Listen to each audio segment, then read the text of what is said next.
Hello everyone. Today I'm talking to Nicolò Defenu about entanglement, propagation, and dynamics in non-additive quantum systems. We're going to be very focused on entanglement in this session and entropy as well. So if those two concepts are something you resonate with, then please check this out. Without further ado, I'll let Nicolò introduce himself and we'll get into the discussion.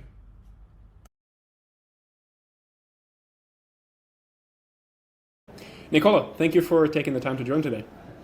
Thank you for inviting me. We're going to be talking about the paper that I'm sharing on the screen with you right now. It's called Entanglement, Propagation, and Dynamics in Non-Additive Quantum Systems. Before we get into the structure of the paper, would you mind quickly introducing yourself and the background that led up to the publishing of this paper? Well, basically, currently I am a researcher at ETH Zürich, and I have earned my PhD in theoretical physics in Italy from CISA. While I was in CISA, my focus was a little bit more on like classical systems with long-range interactions, but classical systems. Then after that, I moved to Heidelberg University, where I started working on cold atom systems, and there I started to patch a little bit together my basic formation as a statistical physicist, and a little bit of also my knowledge that come from my master's degree in quantum physics. And from that on, I have started applying this concept of long-range interactions and somehow many-body physics to the world of quantum information, and this is what led to articles like the one you pinpoint. Mm-hmm. Okay, great. So I think that's a good segue to discussing the paper itself. In the title, you have non-additive quantum systems, and you also mentioned long-range interactions. Would you mind defining those two subjects on a, let's say, conceptual basis, not very rigorously, but just to get a flavor of what that actually means? Yeah, so basically, the standard assumption the standard assumption of quantum physics and in general of standard theoretical physics, of conventional theoretical physics, and that when you are studying a many-body system, so a system that's made of a lot of components that are talking or interacting within each other, this interaction occurs only between components or entities that are close to each other. And there is a very good reason for this basic assumption. So the good reason comes from the fact that, for example, if we are talking about a gas of molecules, normally these gases, you have molecules or atoms that can touch themselves, and they touch obviously with the one that are close to them and basically are unrelated to the one that are far from them. The field of long-range interaction is somehow the idea is to go beyond this paradigm, which is the conventional paradigm of physics, and to consider a system where each component can interact at the same time with all of the components that form your system. And obviously, this may sound a bit unphysical as if you think it in this way, but the idea is that this interaction is not the same, but it's always a bit stronger with the people that are close to you and are weaker with the one that are far from you. The standard shape that people like to assume is something that decays as a power law if you have some background in mathematics. So something that decays a bit slowly, because these kind of situations exist in physics. For example, matter in galaxies, the gravitational interactions is this way. Normally decays, the potential decays like 1/r, but there are also a lot of other examples. And the idea, before this example were of course studied by physics, but they were treated each on its own. While the idea of the field of long-range interaction is to try to derive somehow the common aspects that characterize those systems where the interactions are, as I say, somehow all connected, so everybody talks to everybody, and decay as a power law. So this is the idea of this field, to look at the common traits of these systems. Mm-hmm. It's interesting how you mentioned gravity as an example of where this applies. I would agree with the fact that it applies for gravity. What I would have as a follow-up question for that is, I assume you don't see any quantum-related effects in the you're studying gravitational systems. So are there any other applications of this or any other regions where it applies? Of course, where you do see collective effects? I mentioned it as a traditional example. No, the reason why people Yes. are studying this right now is that right now we don't have only natural system. Now we have synthetic systems, no? Like quantum computers.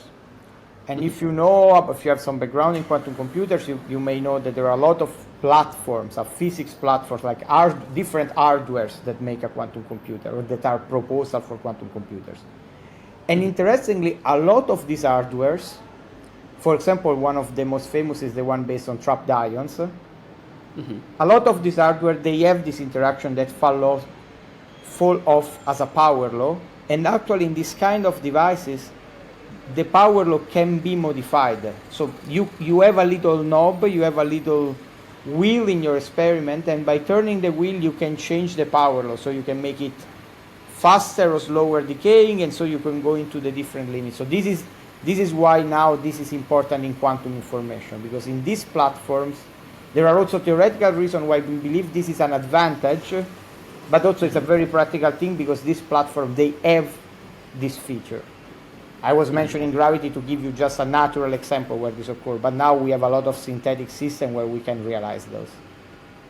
That's great. Thanks for the clarification. If we mention the other, let's say, reference in the title, so we have entanglement propagation in here. Would you mind describing what that means? Just the term itself, but then also what it means from the perspective of how this actually occurs normally in physical systems.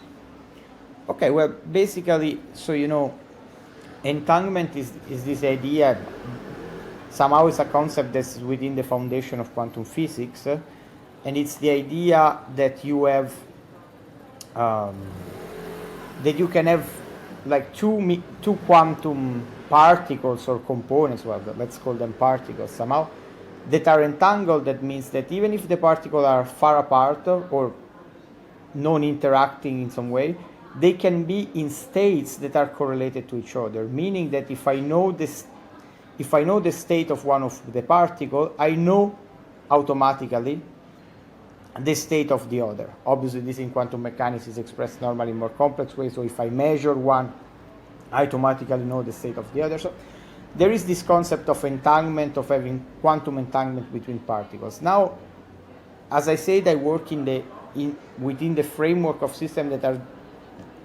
that are formed of many particles. And since they are formed of many particles, even in those cases, so while in experiments people can try to entangle particles that are very far apart, normally the idea in a system that's naturally occurring, or also in these devices that you can prepare, is that you have entanglement between short portion of the system. But you will, in order to perform your quantum information task, whether this is a computation or whatever, you would like to spread the entanglement through the system. So maybe you have a part of the system that's entangled, that has a quantum entanglement, the other part is disentangled, and you would like somehow to change some knob into your physical system, into your experiment, and to have this entanglement propagate, grow within the system. Now, the description that I made is normally the one that you have for a standard quantum many-body system. So entanglement grows a little bit like a wave, like if it was a standard sound, no? I pinch a part of the system, and from that part I see that the entanglement spreads through the whole. Or I can see the same thing on time. If I have a system and I do some modification, I can see that the entanglement tends to grow over time as a result of the fact that I've done some manipulation to make it emerge, and it emerges and it grows in some linear fashion. But this propagation of entanglement is because it's mediated by interactions. And so if the interactions are local, the entanglement takes some time or to develop through the system. But now imagine that this happens in a system like the one I've described before, where the interaction is long range. It's obvious that this seems to be advantageous. From a certain perspective, intuitively, you may believe having long-range interaction is an advantage. Because you make your modification, you want the entanglement to spread, and you have more interaction, you have more bridges to move your entanglement around. Right. And so this is the expectation, and this is also one of the reasons why people were somehow interested in this long-range interacting quantum system, because they are believed to promote quantum entanglement propagation. Mm-hmm. Okay. You mentioned that there's quite a bit of appetite recently, at least as of the publishing of this paper, for these kinds of systems, for long-range interactions, I believe due to their system dynamics, essentially. Are there any specific effects that are observed for these kind of systems that make them particularly attractive from that perspective compared to traditional systems? Yeah, basically, so this I think is so the one that I was describing. So if I can make a little bit of a more quantitative statement, like propagation of entanglement or any kind of information through the system, normally is bounded by a linear light cone. We call it a light cone, it's not a light cone. Propagation of information in a condensed matter system or in a quantum computer, it's, okay, we can say it's through a sound mode. So it's through a wave, and this wave has a velocity, as a fixed velocity somehow. It propagates through, it covers in an equal time interval, it covers an equal space.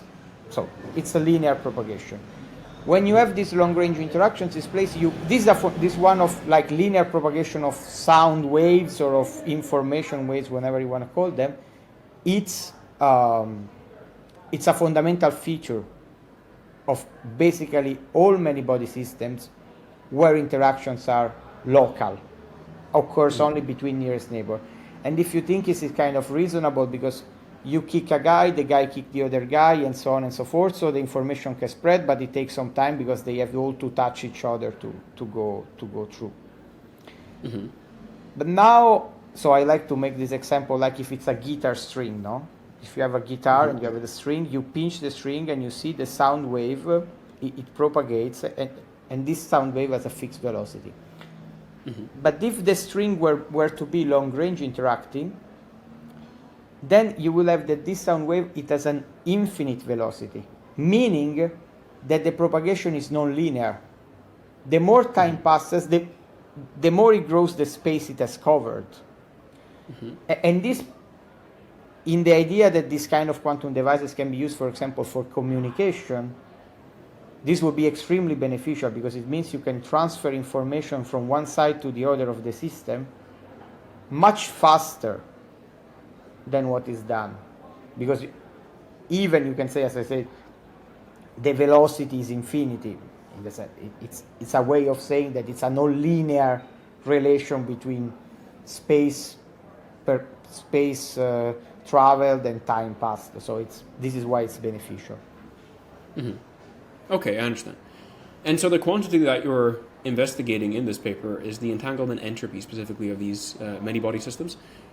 Can you shed some light on why that quantity is of importance and why you chose to study that particular one? Well, on this I have to say, so the quantity in itself, I think is people, it's a theoretical somehow expectation that systems that have a high amount of entanglement entropy, which we can talk about later what this really means, but systems that have a high amount of entanglement entropy are the most suited to perform quantum computing tasks. In some sense, it's believed that quantum computing advantage can only be achieved if you start from a system which is in a quantum state that's highly entangled. There are some hypotheses beneath this expectation, and these hypotheses are not always met. So this is not a general, this is an expectation, I would say. There are some hypotheses in which you can make it an exact proof, but the hypotheses are complicated. I don't want to deal with this. Mm-hmm. So this entanglement entropy, somehow it's a measure. As I say, it's not very physical, so it's not very easy to define, but it's a measure. So as I say, entanglement is something that you define between two components of your system. Now you have a system that you have many components. Each two components are entangled in a different way, so you cannot target all of them. It will be a lot of work. So you have this entanglement entropy that is supposed to measure an average, somehow a coarse-grained expectation for this quantity. So it's telling you on average how much entanglement you have between two pieces of the system. These two pieces are of different sizes. They contain both supposedly a lot of particles. So you're not measuring each part how it's entangled to the other. You do a coarse grain measure that gives you an idea of how much entanglement is between these two quantities. Okay. And why is that relevant? So you mentioned that it's potentially, like, it has to do with quantum advantage. At least that's one application of it. Are there other applications as well? And after that question, I would love to get into the details of why that matters for quantum computation as well. Well, basically, there are other applications in some sense. High amount of entanglement entropy are normally associated with systems that are close to critical points. So basically, systems that are close to a change of phase are normally present an high amount of entanglement, and this is somehow also witnessed in our calculation or in others in local system, where when you start with your system somehow in a classical state, meaning that there is very poor entanglement, and then you move one parameters of your Hamiltonian, so you move one of the parameters of your system close to a critical state, so close to a situation in which it wants to change its state of matter, we know that the system dynamically generates a lot of entanglement. So basically, it's a theoretical estimator that something is happening, that there is a lot of quantum coherence. So it's a theoretical estimator, if I may be a little bit evocative, that all of the components of the system are talking to each other at the same time. Like a lot of quantum entanglement, it means they are all together and they are coherent, they are working together to realize something. So it's an estimator that you are in an interesting situation. If this quantity is low, it means that even if the system is composed by many components, everybody is working on its own, and there is really no need to study it as a many-body system. You can study it as something isolated because they are not talking to each other much. So, but it's, as I said, it's a theoretical estimator. You cannot give it a very practical reason. It's also one reason to calculate is also that it is connected to a lot of practically interesting situations, but it's theoretically easy to calculate. And is that then also the reason why you say it's relevant for quantum computation? So you say that with a high degree of entanglement, that essentially means your parts of the system are working together to do something. And if I would extend this, then as I believe you would conclude, is that in order to have quantum advantage to begin with, you need to have that collective, let's say, effort from the different subparts of the system, because if you're doing independent calculations, that's essentially equivalent to what you would have in a traditional system. Is that the rationale, or? Yeah, so exactly. This is the intuitive picture that's behind. But as I say, there are also quantitative papers, like rigorous ones, that prove that in certain specific situation, if you start from an entangled state, you reach quantum advantage. If you start from a classical state, it doesn't mean that the system is classical. It means that the system is made of quantum particles, but there is not quantum coherence between them. And so basically, as you said, if there is no quantum coherence between them, somehow they behave like a classical system overall. Even if each component is quantum, the ensemble of them cannot exploit this feature. Okay, so let's transition to the investigations you made yourself. So we laid the groundwork, let's say, for what we wanted to look at. We want to look at how the entanglement propagates in these systems. How do you actually get some clarity in that? I would expect that this entanglement propagation is highly, highly dependent on the kind of system that you're investigating. Let's say both the strength of the long-range interaction, but also things like geometry of the system, these kinds of considerations.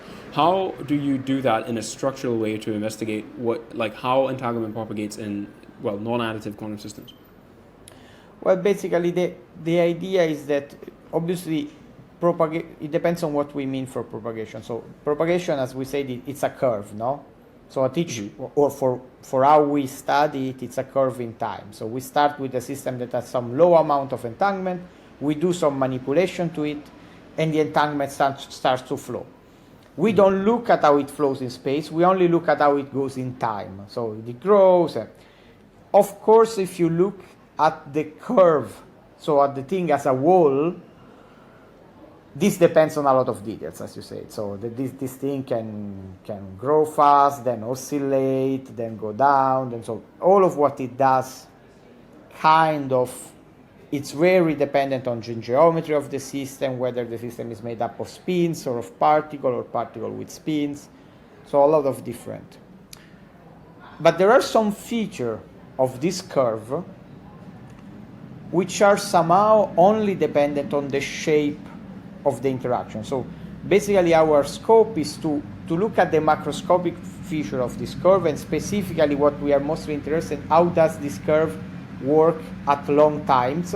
So in the beginning it will do something that's very dependent on the geometry, but if you wait long enough, you expect your geometry to become somehow, I don't know how maybe this word is too specific, but in some sense there is this concept in physics of universality. So when you look at long times, a large scale, it's a little bit intuitive for us that details don't matter so much.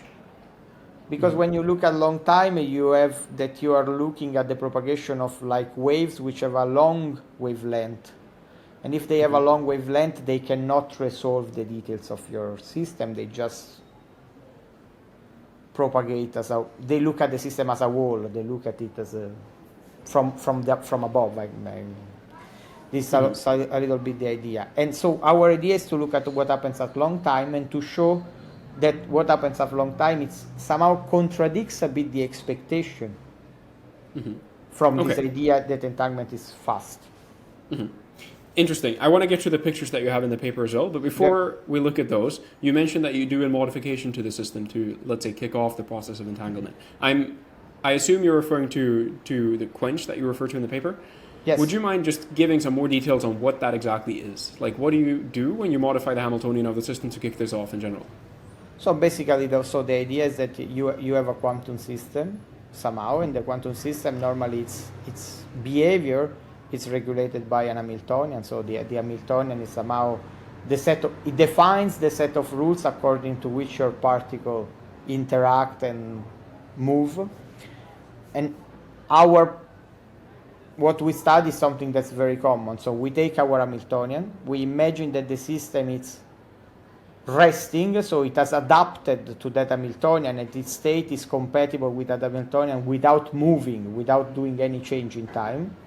And then suddenly we change one of the parameters now in our Hamiltonian. In our case, we are talking about a system of spins, and so what we change is what is just the magnetic field. So something that can be easily repeated in any of the experiments that we have around with trapped ions or with Rydberg atoms. So all of this system can be described as spin Hamiltonians, and it's very easy for them to turn on and off this magnetic field. And so what we do, we start with a magnetic field that's very large, where basically all of the components of the system, they just have to follow the field. They don't have to interact with each other because they have a very large field to follow.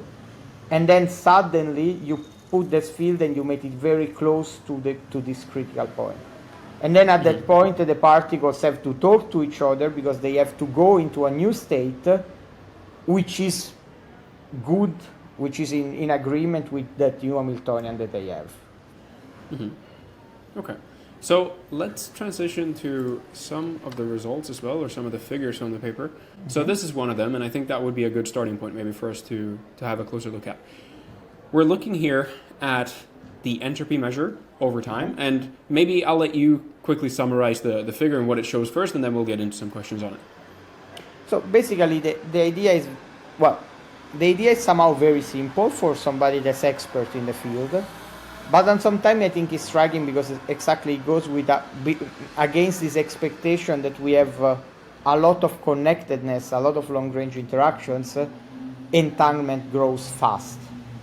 So because what happens in this kind of system, that first of all, they have, so what they have in opposition or in contrast with a standard system, a conventional system where interactions are local, or nearest neighbor of neighborhoods, what happens is that they can have a spectrum that remains gapped in the thermodynamic limit.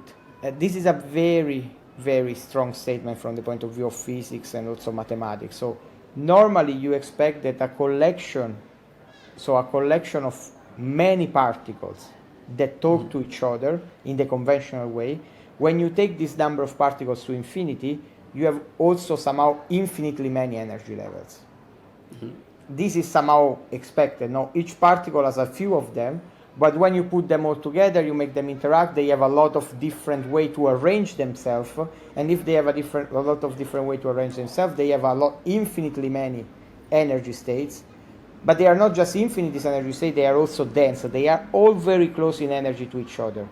Once again, this is kind of simple because you have this bunch of particles, they are in an energy state. If you flip one, then you have just to flip the one close to it to rearrange them in a way that your Hamiltonian likes.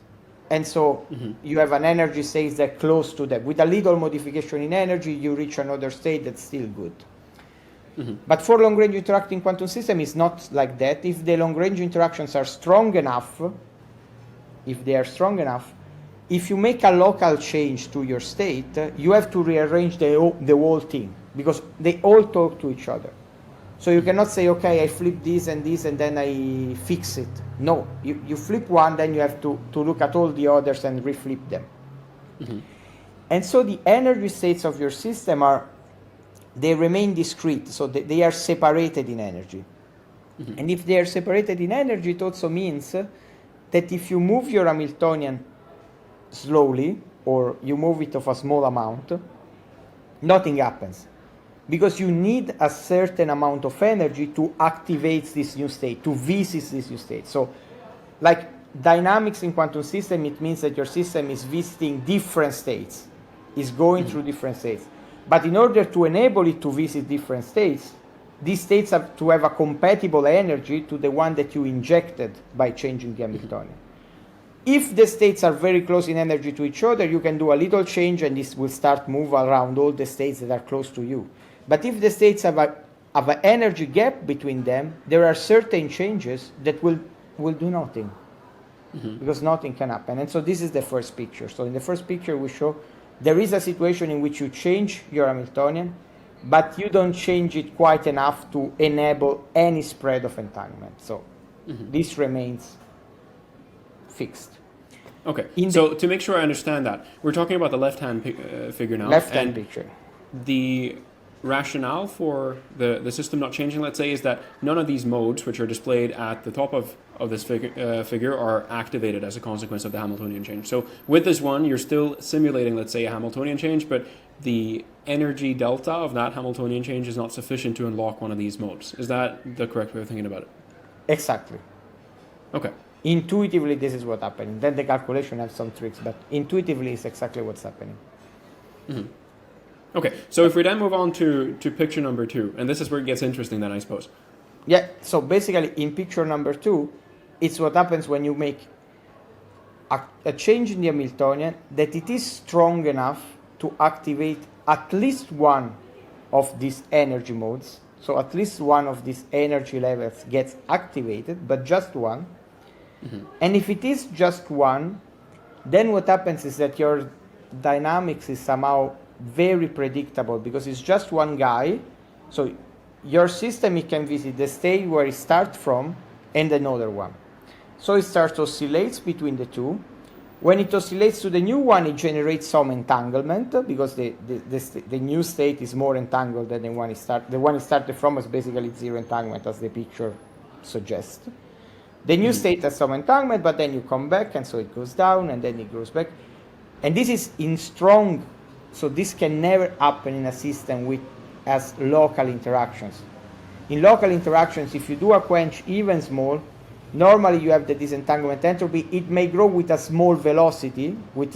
It can take time, but it will grow almost indefinitely. So it will saturate, but it will become something that is as big as the size of the system. Here, even if the system is many body, this quantity goes basically close to 1 and then goes so because only 2 guys are being involved in the system. And then if you go on the right, on the picture on the right hand side, what happens here is similar It's similar to the case of a standard many-body system. So if you inject enough energy, you can start to visit many states.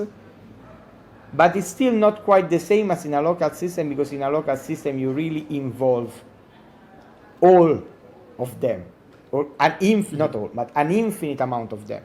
Because even in a small energy shell, you find infinitely many states.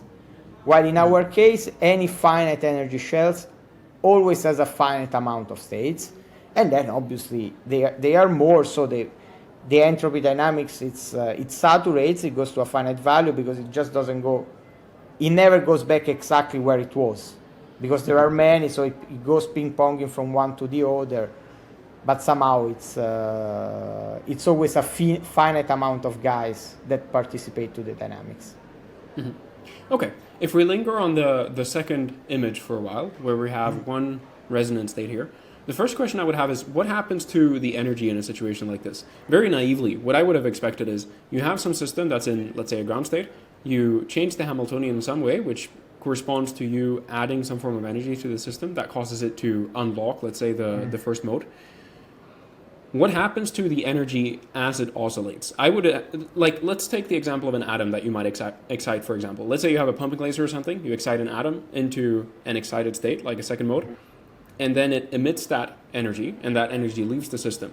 You don't have a resonance between, let's say, the original state and then the excited state, in the example of an atom that I showed. Mm-hmm. It seems to me, and maybe I'm wrong here, it seems to me that we have the more or less equivalent to that, but for a many-body system here, where we go from a lower energy state, which is our base mode, or at least, maybe not lower energy necessarily, but at least the one that was stable under the prevailing Hamiltonian before we made the quench.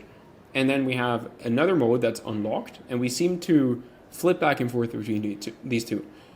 How is that possible that we get into a state where it oscillates between these? Well, because basically, this is somehow observable in quantum system. It's difficult. So the energy of this system is closed. So your example of an atom does not quite capture the thing, because in your example, the photon leaves the system. It will work if you have the idea that the photon, instead of leaving the system, for example, imagine that your system has it is on some kind of torus or in some kind of circle, that the photon leaves and then comes back. So the idea that's happening, so if you look at the energy of the photon and the atom together, it's a constant. But what happens is that the photon goes out, it does the circle and comes back in. And somehow the entropy measures the amount of the amount of quantum the amount of quantum information, or the amount of how multiple is that state. And the idea is that the state with the photon, it has a low, the state in which the photon and the atom are bound has a low entropy, because maybe it's just one state. While the state when they are unbound, there are a lot of different ways to be unbound. So it can be, I don't know, this angle, this angle, this angle, this angle. And so there is a lot of information there's a lot more information to be read from this. And so this quantity, even if the energy is a constant in the example, this quantity, the entropy, can still oscillate, because when they are bound together, it's just one state. And so it gives you zero. There is no information to be stored in it. When it's there is just one.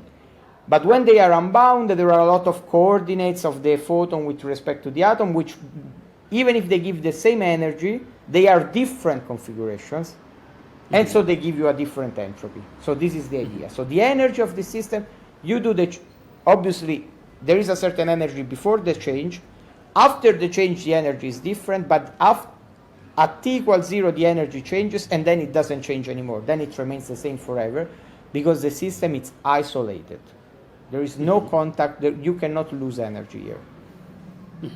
Okay, I think that's a very important point. It clarifies, from my perspective, what I was missing. And if we then become a bit more formal as to this quantity that we're modeling. So the entropy measure, just to be clear, the thing that we have on the axis here, or that we're plotting, is the entropy of the system, right? And entanglement entropy. This particular entanglement entropy. And if I understand that quantity correctly, and please correct me if I'm wrong here, is that we have a quantification of how much information is missing about the state of a subsystem when you have access only to the other part of it.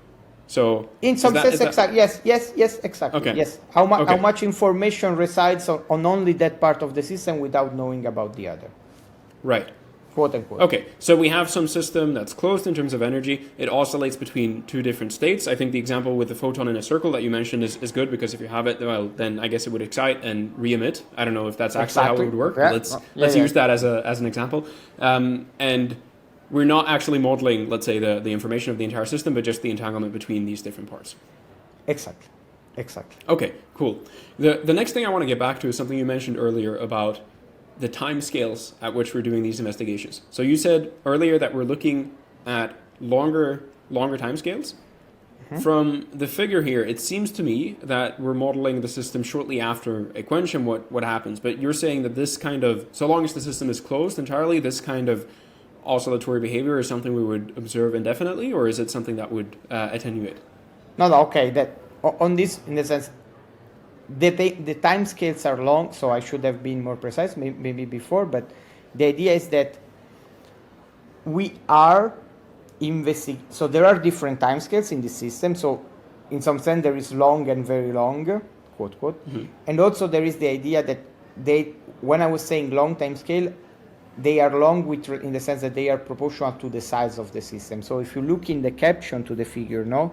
We talk about different time scales, but all of these time scales are proportional to the size of the system. So size meaning how many components are in the system.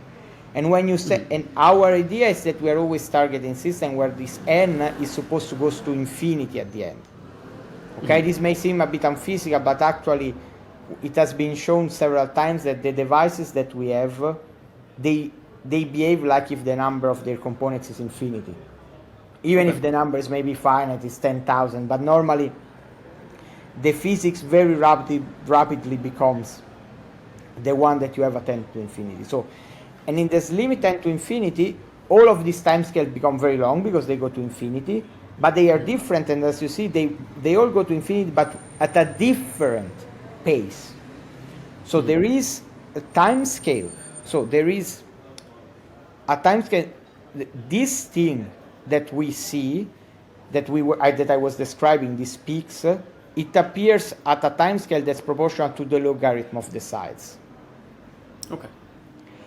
And so it is when n goes to infinity, this is a very big number. But okay, you are right, it's not the longest time scale. So it's something intermediate, and then there is a time scale n to the z, in which all the modes are always triggered. In the sense, if you wait long enough, even in this state in which I say there was only one mode that was working, if you wait long enough, also the other modes eventually will play a role, but they will take a lot of time, and you will first, for a very long time, witness just a single mode. And what is really important, when n is going to go to infinity, you will always see just one. So this is a little bit the idea. You have to think of these time scales as depending on n. When you send n to infinity, you have to think what I observe first.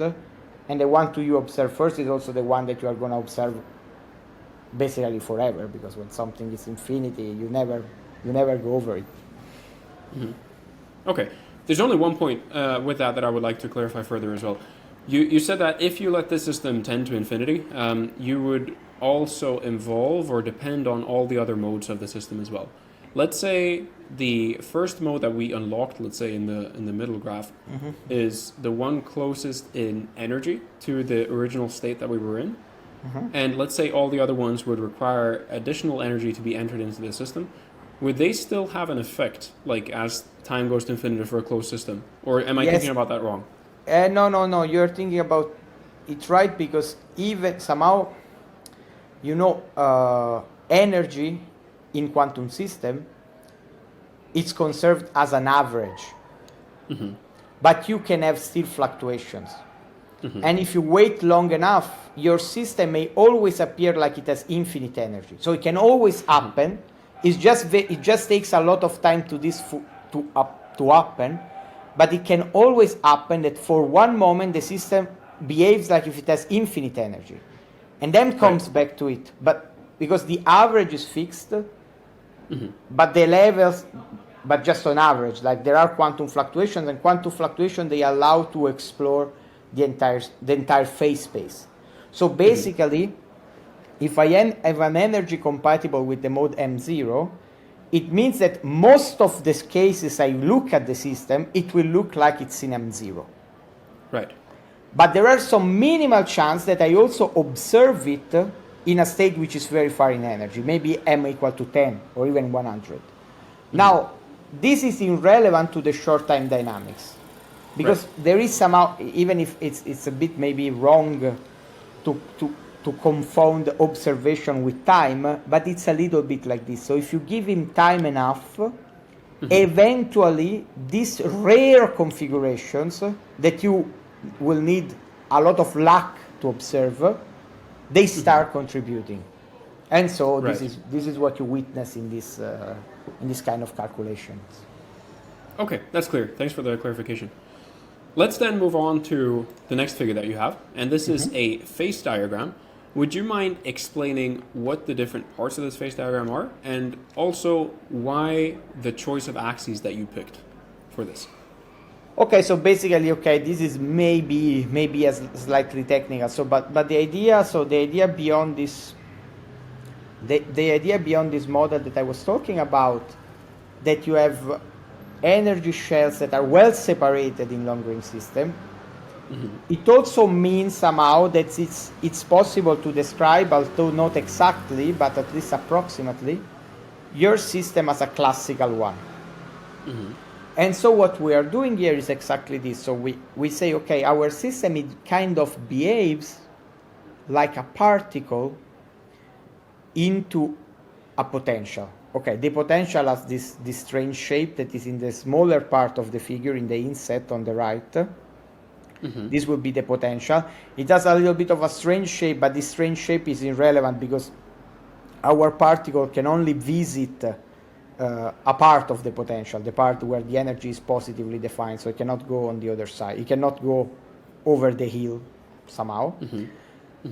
But, and so basically what you see is that this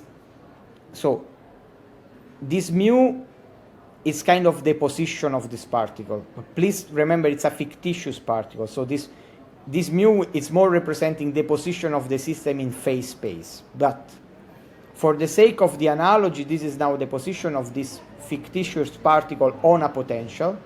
So depending on what is the initial position of the particle, you have a different state. So if the particle is very close to the bottom of the potential, it does small oscillations, and somehow it's like nothing is happening.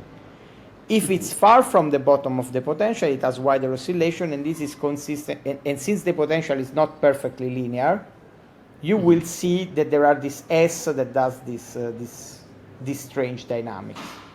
This peaks and then going to zero. And so basically this is... So these colors that we show, so epsilon is the energy of the particle, m is the position of the particle. So from these two values, you immediately know where the particle was in the potential, in the classical potential, and you can read which phase it is, and these are the colors. So if the particle has an energy and a position that follows in the area C, then we are, we are on the third, on the rightmost figure of the figure on top. If you are on the yellow, you are in the center. If you are in the blue, you are in the left. So that's a little bit the idea. Okay, a couple of follow-up questions. So when we talk about epsilon and mu in this case, we are referring to the system as a whole characterized as a particle, or are we referring to a subpart of the system that would system then extend uniformly? Okay, so it's no, so you really only look at this as one particle. Just one particle. It's basically this mu. It's not exactly, but it's correlated with the expectation of the position of all the particles in your system. It's a kind of an average of all the position of the particles in your system. So, and then it goes to a single position. And energy is like an average of the epsilon is not really an energy for the many body system, but in this case it plays a role also. But they are macroscopic quantities that probe the entire system. So they are not like the entropy that is related to the two pieces. Okay. How come the region C is associated with a low epsilon? So you said that this is not really energy of the system, so maybe that's the explanation to it. But looking at this, we have a low epsilon value here. I would naively assume that this is a low energy as well. But looking at the figure... No, because you see, so basically, so now I have also to relook at the figure, but as you see, so epsilon, so this energy epsilon is not the same as the energy in the potential. So the energy in the potential is called V. So basically, for each values of little epsilon, you have a little bit of a different potential. Okay, this is shown if you look at the inset, the potential V of mu for epsilon equal 2.25. So when small epsilon is something, you have a certain potential, and then you can witness one or, depending on mu, you are, in this case, for small epsilon equal 2.25, as a function of mu, you apparently have two possibilities, either blue or orange. And this works, you see. You see, you can have only blue and orange. If you are at a small epsilon 2.25, you can only explore the blue and the orange region. You don't have any green in the inset. Okay, so the epsilon characterizes the shape of the potential and hence the possibilities that we have for different phases. Okay, so when epsilon is below, let's say 0.5, you will never be able to observe this multiple mode system. I guess more or less never. Or like with a low probability, right? So this is not a purely classical graph. You will need a logarithmically long amount of time before observing that. No, sorry, not a polynomially long amount of time before observing those phases. So whatever happens before n to the z, in which z is a number that we give in the paper, you will always see those phases. And then after n to the z, whatever. Okay, awesome. So then, with the last minutes that we have, I would also like to have a look at this graph. This is quite interesting. So, would you mind explaining what we actually see here? Let me try and just place it. So So basically, this is again somehow. Well, this was more of a. This is exactly to try to clarify somehow your question that you were asking before, no? So there is still this possibility that you excite with very low probability some modes that is far apart, even if you are in the region where our classical picture will say this is not possible. Because our classical picture is based on the idea that you can use one mode, two modes, three modes, depending on the energy compatibility. But as you said, it's still possible that you visit more modes when you take all of them into account. So in this picture, what we do is we show as a dashed line the result when we only take into account we use our classical picture. We say, okay, there are two modes or three modes within the system, let's just treat them, and we compare with the simulation, a numerical simulation, which is done taking into account the entire spectrum of the system. And when you do this comparison, you see that for t, so first of all, you say in the main picture, you see that the discrepancy only emerge at large time. Okay, you see the dashed and the solid curve. So, okay, that may be clear. The yellow curve is the curve when we use one single mode. Right. Okay, so this is one single mode. So it goes up and down, up and down, up and down. And you see it's trustable for some time. And then for this value of n, it becomes less trustable. And you need to use two modes, which is then the dashed line. The dashed line is the theoretical prediction with two modes. And the blue line is the full prediction. Okay, so the yellow is just one mode. It's trustable for a while, and then it goes off. The dashed is the one with two modes, and it's trustable, but at some point around t equal to 40, you see it starts to deviate. The deviation is not so big as in between the yellow, but it starts to be visible that it's not exactly those. So this is the information you should grasp from this picture. We have a few body picture with only a few modes involved in the dynamics. We can tell you the order of magnitude of time that is needed before our picture becomes invalid. But we also show that not only the order of magnitude is obeyed, but that really deviations are small within that order of magnitude. And this you can see also from the inset, because in the inset we do the same thing, but for different sizes of the system. And you see that the blue curve, the dark blue curve on the left, is the one where the system size is the smallest. Now, the smallest, the lower the component, the higher the fluctuations. So the faster our system goes off of this few body picture where you have only regular oscillations. The larger is the system, so look at the last curve, the greenish one, 10 to the 6, it remains low, so it remains oscillating for a much longer time. And so this is enough to prove our point that in the limit in which this is going to infinity somehow, it will continue to oscillate forever. And the intermediate case, you can use our picture, depending on the time scale you are, you can use our picture with a different number of modes to describe the system. Okay, and just to clarify, this delta mu here essentially characterizes how much of an error we have in our prediction. So you want it to be close to 0, and whenever you see these spikes coming up here, that means essentially that our model breaks down. Exactly. Okay. We're really running up on time, so I'm gonna try and bring this to a close. But before we stop having a look at this figure, I just wanted to ask, when it comes to this peak here in particular, is there a way to model this accurately using only a 2-mode model? So as per the description of the figure here, that's my takeaway, that if you have 2 modes, you can appropriately model this for a longer period of time at least.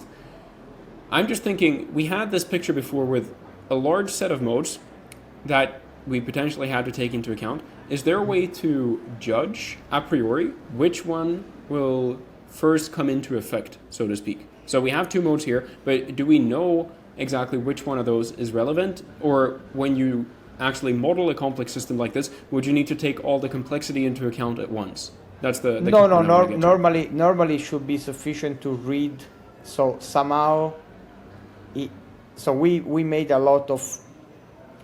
We like to relate everything to the sides of the system, as I said. But what you can also do if you want to evaluate really when each single mode starts to come into play, you have just to look at its energy. And somehow, if you look at one on a time scale that's of order 1 over the energy, everyone is, you don't need to look at that mode. So basically it takes time 1 over the energy before that mode gets activated. This is a standard rule in quantum mechanics. And this makes this long-range system somehow easier to grasp because they really have this separation of energy scales, which means that you don't have a lot of modes close to each other. And so you can really use this 1 over the energy idea to say, okay, on that time scale, I don't need to take into account this mode. And now we don't have the information on what's the energy of the different modes, but I think probably the first mode has an energy of the order of 1 over 10, and so it starts to deviate around 10, and so on and so forth. Okay, thank you for the clarification. So then let's try and zoom out and just ask the question whether the research that you've done bridged or paved the way for further research, let's say, or whether there are any further areas of investigation that you would like to look closer at as a result of this research. What is needed at the current point to understand these kinds of long-range interacting systems in a better way? So basically, well, somehow there are 2 aspects. So from one side, I would like, as a theoretician, to see these results also coming from an experiment. Because of course I can try to put my numbers on a computer, but I have to do it within certain approximation. It would be nice to have some experimental platform to do an experiment, which it doesn't need to be exactly the theoretical protocol that we describe here. It can be also something slightly different, but it proves the overall point of long-range system be described by a few mode picture. Mm-hmm. So from this would be the first thing that as a theoretician I would like to see. It's an experimental realization that shows that my thing is not just good in theory, it also works really in practice, where you have a lot of other side effects that we cannot account. Mm-hmm. From the theoretical point of view, I think what is missing a little bit here is that although I really believe, and there is a part of the community that shares, I think, my opinion, that long-range systems can be described with few particle pictures, the model I am using, it only treats a certain kind of interactions, mm-hmm. and it doesn't treat somehow what we can call collisional interaction. So it's still a simplified model of the interaction. It's not like the interaction of true particles. So mm-hmm. in principle, the expectation would be that a similar picture also holds for true interaction, because the spectral properties will remain true. And so it's believed that it's the spectral property that guides the overall picture. But I would like, so this is the direction in which I would like to go to try to show that this is not just valid with the simplest interaction case, but also with more complicated case where the interactions somehow are both long range, but there are also some collisional terms that are short range that mix in the picture. But I would like to show that at long times these don't really play a role, and that it's the long range interaction to guide the thing. So this would be my thing. Wonderful. Then with that, let's cut the interview here. Thank you very much for taking the time. I think this was a super interesting discussion. Thank you, Nicholas. This was nice also for me.